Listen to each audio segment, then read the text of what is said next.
तो सियासी उठापटक का शोर, विपक्षी एकता के शोर और राजनीतिक दांव पेंच के बीच एक बड़ी खबर, एक अच्छी खबर। अंतरिक्ष अनुसंधान में लगे इसरो की तरफ से खबर है, 14 जुलाई को भारत अपने मिशन चंद्रयान 3 को लॉन्च करेगा। इस मिशन के पूरा होने के साथ ही एक और बड़ा तमगा भारत के हिस्से में आएगा।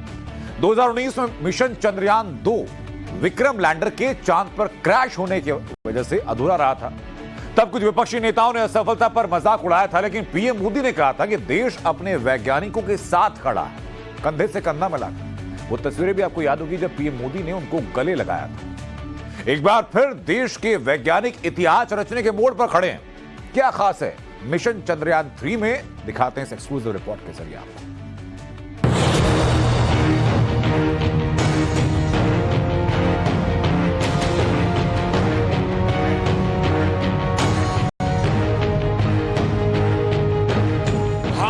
सपनों और आकांक्षाओं को पूरा करने से हमें कोई भी क्षणिक बाधा रोक नहीं सकती।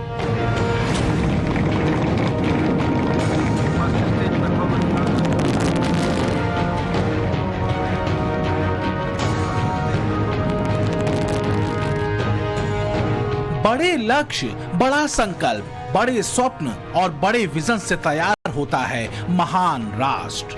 बीते करीब एक दशक में नए हिंदुस्तान ने दुनिया को यही बताया और दिखाया है, और अब एक महा मिशन की तैयारी है, चंद्रयान 3। चंद्रयान 3 के प्रक्षेपण की तैयारियां अंतिम चरण में हैं। चंद्रयान 3 के लॉन्चिंग के महामिशन की तारीख फिक्स हो चुकी है। मिशन चंद्रयान 3 की लॉन्चिंग की तारीख फिक्स हो चुकी है, 14 जुलाई 2023 दोपहर 2:35 पर Satish Dhawan centre for space Sriharikota से। We are hoping launch will take place on 14th and successful landing on the moon. That's our hope. 7 सितंबर 2019 को जब मिशन चंद्रयान 2 के तहत विक्रम रोवर चंद्रमा पर उतरने वाला था, उस वक्त पीएम मोदी बेंगलुरु के इसरो हेडक्वार्टर में मौजूद थे। वैज्ञानिकों के साथ ही उनकी नजर भी विक्रम रोवर पर थी, लेकिन ऐन वक्त पर उससे संपर्क टूट गया। बाद में विक्रम रोवर के क्रैश होने की पुष्टि हुई। Vikram lander descent was as planned and normal performance was observed up to an altitude of 2.1 kilometer. Subsequently, the communications from the lander to ground station was lost. The data is being analyzed. लेकिन इसरो के वैज्ञानिकों के हौसले नहीं टूटे थे। तत्कालीन ISRO chief जब मिशन चंद्रयान 2 के फेल होने पर भावुक हुए तो पीएम मोदी ने उनका मनोबल बढ़ाया था। लेकिन तब विपक्ष क्या कर रहा था? कांग्रेस के नेता ये लिख रहे थे। चंद्रयान 2 के फेल्योर पर उत्साहित उदित राज ने लिखा, हमारे इसरो के वैज्ञानिकों ने अगर नारियल फोड़ने और पूजा पाठ के विश्वास के बजाय वैज्ञानिक शक्ति और आधार पर विश्वास करते तो अब तक मिली आंशिक असफलता का मुंह न देखना होता। तो क्या ये 2019 के चुनाव में औंधे मोहगिरी कांग्रेस के कुंठा में डूबे शब्द थे, या सत्ता वियोग के आह से उपजा गान? जो भी हो, पर तब भी पीएम मोदी ने एक संकल्प फिर लिया था और इसरो के वैज्ञानिकों ने उसे मिशन चंद्रयान 3 के प्रण में बदल दिया। चंद्रमा को छूने की हमारी इच्छा शक्ति, चंद्रमा को आगोश में लेने की हमारी इच्छा शक्ति और संकल्प और प्रबल हुआ है और मजबूत हुआ है और दृढ़ हुआ है। बुधवार को चंद्रयान 3 को रॉकेट में तैनात कर दिया गया। चंद्रयान 3 मिशन चंद्रयान 2 का ही फॉलो अप है। चंद्रयान 2 मिशन की कुल लागत 978 करोड़ थी। चंद्रयान 3 मिशन की कुल लागत 600 करोड़ है। यानी इस बार चंद्रयान 3 मिशन में कुल लागत करीब 300 करोड़ रुपए कम आई है। चंद्रयान 3 की कामयाबी पिछले करीब एक दशक में गढ़े गए न्यू इंडिया को उन दमदार देशों की लिस्ट में शुमार कर देगी जो या तो सुपर पावर हैं या सुपर पावर बनने की रेस में खड़े हैं। इसमें अमेरिका, रूस, चीन शामिल है। चंद्रयान 3 की सफलता के साथ ही भारत चौथा ऐसा देश बन जाएगा जिसने चांद पर अपना स्पेसक्राफ्ट उतारा हो। फिलहाल रूस ने अपना मून लैंडर मिशन स्थगित किया हुआ है। इसके पीछे वजह ग्राउंड इंफ्रास्ट्रक्चर के एडिशनल चेक्स का पूरा न होना बताया गया है। इससे पहले 2022 में भी रूसी मिशन तकनीकी दिक्कतों की वजह से टाला गया था। ऐसे में भारत के चंद्रयान 3 के पास रूस से पहले चंद्रमा पर उतरने का मौका है। अमेरिका और चीन चंद्रमा पर स्थायी अड्डे बनाने की तैयारी में है, लिहाजा भारत भी किसी हाल में पीछे नहीं रह सकता। चंद्रयान 3 मिशन से जुड़ी एक बात और है जो इस मिशन को खास बनाती है। इस तस्वीर को देखिए। अब तक दुनिया के जितने भी देशों ने चांद पर अपने यान भेजे हैं, उनकी लैंडिंग चांद के नॉर्थ पोल पर हुई है, जबकि नए भारत का चंद्रयान 3 पहला स्पेस मिशन होगा जो चांद के साउथ पोल यानी दक्षिणी ध्रुव पर उतरेगा। चंद्रयान 2 को भी चांद के दक्षिणी ध्रुव पर ही लैंड कराया गया था। भले चंद्रयान 2 मिशन इनकम्प्लीट रहा हो, लेकिन तब पीएम मोदी ने इसरो के वैज्ञानिकों पर देश और अपना भरोसा जताया था। अगर अपनी शुरुआती दिक्कतों और चुनौतियों से हम हार जाते तो आज इसरो दुनिया की अग्रणी स्पेस एजेंसी में से एक का स्थान नहीं ले पाता। साथियों, परिणाम अपनी जगह है, लेकिन मुझे और पूरे देश को, अपने वैज्ञानिकों, इंजीनियरों, आप सभी के प्रयासों पर गर्व है। मैंने आपसे रात में भी कहा था और अभी फिर कह रहा हूं, मैं आपके साथ हूं। तो वहीं भक्तों के अति उत्साह और दीवानगी के बीच आज दिल्ली में बागेश्वर धाम के पीठाधीश्वर धीरेन्द्र शास्त्री का दरबार सजा। भक्तों के सैलाब के बीच धीरेन्द्र शास्त्री ने सनातन विरोधियों को सीधा संदेश दिया। कथा के पहले दिन उन्होंने जहां मुफ्तखोरी को लेकर तंज कसा, तो वहीं एक बार फिर हिंदू राष्ट्र की हुंकार भरी और कहा कि सनातनी अगर जागे होते तो आज ये नौबत नहीं आती। दिल्ली के बाद दिल्ली से सटे उत्तर प्रदेश के ग्रेटर नोएडा में धीरेन्द्र शास्त्री का दरबार सजेगा और दावा यह कि दिल्ली से ग्रेटर नोएडा तक के इनके दरबार में 35 लाख से ज्यादा भक्तों के आने की उम्मीद है। ऐसे में लोग जानना चाहते हैं कि भक्तों में बाबा का पॉपुलैरिटी मीटर इतना हाई क्यों है। तो देखिए रिपोर्ट आप।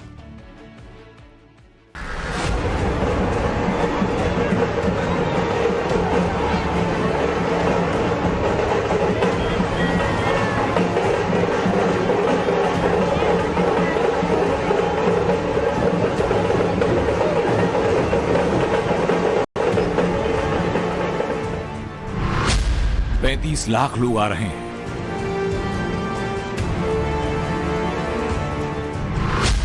आस्था का महाकुंभ लग रहा है।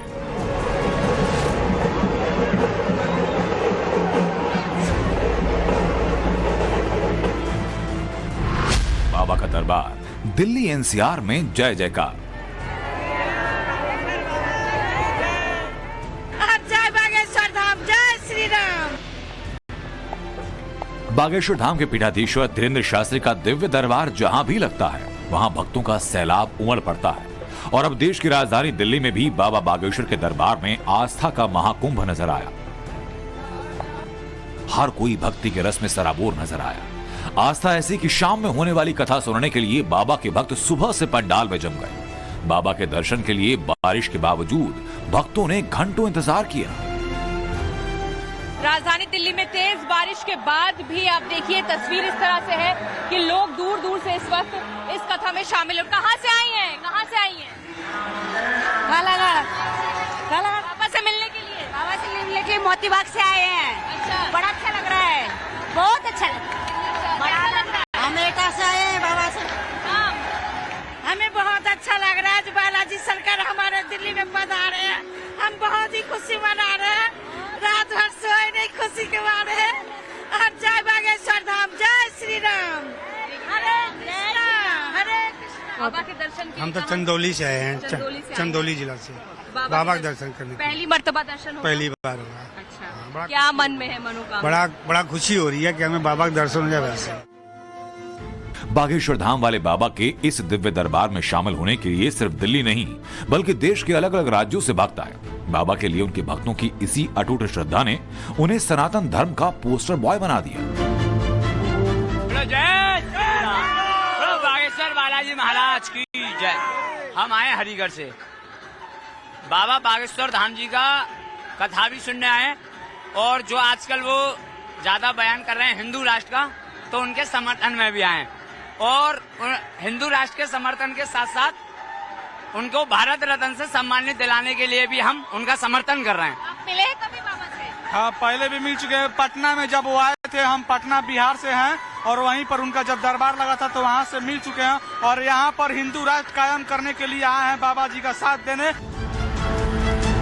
धीरेन्द्र शास्त्री के भक्तों का मानना है कि बाबा बागेश्वर हिंदू धर्म ध्वजा को बुलंदियों पर ले जा रहे हैं, क्योंकि वो लगातार भारत को हिंदू राष्ट्र बनाने की हुंकार भर रहे हैं। सनातन छोड़कर दूसरा धर्म अपनाने वालों की घर वापसी करा रहे हैं। धर्मांतरण रोकने के लिए कन्वर्जन गैंग के खिलाफ मुहिम चला रहे हैं। गरीब हिंदू परिवारों की लड़कियों का सामूहिक विवाह करा रहे हैं। लेकिन सबसे ज्यादा पॉपुलर है उनके दिव्य दरबार की वो पर्ची जिसके जरिए वो न सिर्फ लोगों की समस्याएं कागज पर लिख देते हैं बल्कि उन समस्याओं की ठठरी भी बांध देते हैं। लेकिन धीरेन्द्र शास्त्री अगर सबसे ज्यादा मुखर हैं तो हिंदू राष्ट्र के अपने संकल्प को लेकर। हमें भी कई लोग मिलते, महाराज जी आप चिंता ना करो, आप तो हिंदू राष्ट्र की बात करो और भारत को हिंदू राष्ट्र बनवाओ, हम तुम्हारे लिए खून पसीना बहा देंगे, ऐसा बोलते हैं। बोलना भी चाहिए, लेकिन संसार वालों में और हनुमान जी में बहुत अंतर है। संसार वाले कहते हैं खून पसीना बहा देंगे, लेकिन पसीना और खून तो ठीक है, पसीना तक नहीं बहाते। बुरा मत मानना, भारत के लोग जगे होते, सनातनी हिंदू अगर जागे होते तो जो आज नौबत हमारे धर्म की है ये कभी नहीं आती अगर हम पहले से ही जगे और सधे हुए होते। बोले बागेश्वर धाम सरकार की। एकांतवास के बाद अब बाबा दिल्ली एनसीआर में 12 दिनों के प्रवास पर हैं। दोनों जगहों पर कुल 35 लाख तक श्रद्धालुओं के जुटने का अनुमान है। पहले दिन गुरुवार को दिल्ली में उन्होंने हनुमंत कथा की। शुक्रवार को उनका दिव्य दरबार सज रहा है। शनिवार को भी यज्ञ और कथा के साथ उनका दरबार सजेगा। बागेश्वर बाबा के दिल्ली के इस दिव्य दरबार में करीब 10 लाख लोगों के जुटने का अनुमान है। लेकिन रिकॉर्ड टूटने जा रहा है ग्रेटर नोएडा में, जहां एक हफ्ते के लिए बाबा का दरबार सजेगा और आयोजकों का दावा ये कि दिव्य दरबार में 25 से 30 लाख लोग तक आ सकते हैं। लगभग 25 से 30 लाख के आसपास की यहाँ श्रद्धालुओं के पहुँचने की संभावना है, और जो तैयारियां हैं वो बिल्कुल अंतिम चरण में है। पंडाल हमारा बिल्कुल तैयारियां हो चुकी हैं, यहाँ बैठने की व्यवस्था भी है, लोगों के ठहरने की व्यवस्था भी बहुत उचित, उसमें हम यहीं पर ही लोग ठहर सकेंगे। हाँ, यहाँ से 25 से 30 हज़ार लोग यहाँ पे हमने रात को उनकी ठहरने की व्यवस्था की है। पीछे हमने वॉशरूम बना रहे हैं हम, और उसके जस्ट पीछे उनके खाने पीने की भंडारे की सुविधा है, जो 24 घंटे भंडारा यहाँ चलेगा। पंडित धीरेन्द्र शास्त्री के दिव्य दरबार में लाखों भक्तों का हुजूम उमड़ रहा, लेकिन बाबा के दरबार में आपकी अर्जी कैसे लगेगी, आपकी पर्ची कैसे निकलेगी, इसके लिए बागेश्वर धाम से लेकर दिव्य दरबार में अर्जी लगाने का स्टेप जरा जानिए। रंगीन कपड़े में एक नारियल बांधकर धाम परिसर में रख दें। अर्जी सामान्य है तो लाल कपड़े में नारियल बांधें। अगर शादी विवाह से जुड़ी अर्जी है तो पीला कपड़ा, और प्रेत बाधा से जुड़ी अर्जी है तो नारियल को काले कपड़े में बांध कर रखते हैं।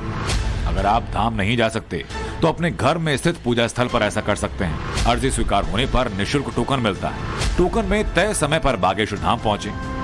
दिव्य दरबार में पर्ची निकलवाने के लिए वहां बैठना होता है। बाबा लोगों को खुद बुलाकर पर्ची निकालते हैं। आप कहोगे गुरुजी तो आप बन गए, अब हमें मिलना है बीच में तो क्या करेंगे? तो देखो भाई, पास आस तो बनेगा नहीं। उपाय है, शनिवार मंगलवार छोड़कर आप धाम आ जाया करो। अगर हम धाम पर हैं, रोज सबसे मिलते हैं, अपनी माला दिखा के कह दिया करो गुरुजी तुम आए चेला, 1 सेकंड दे दो।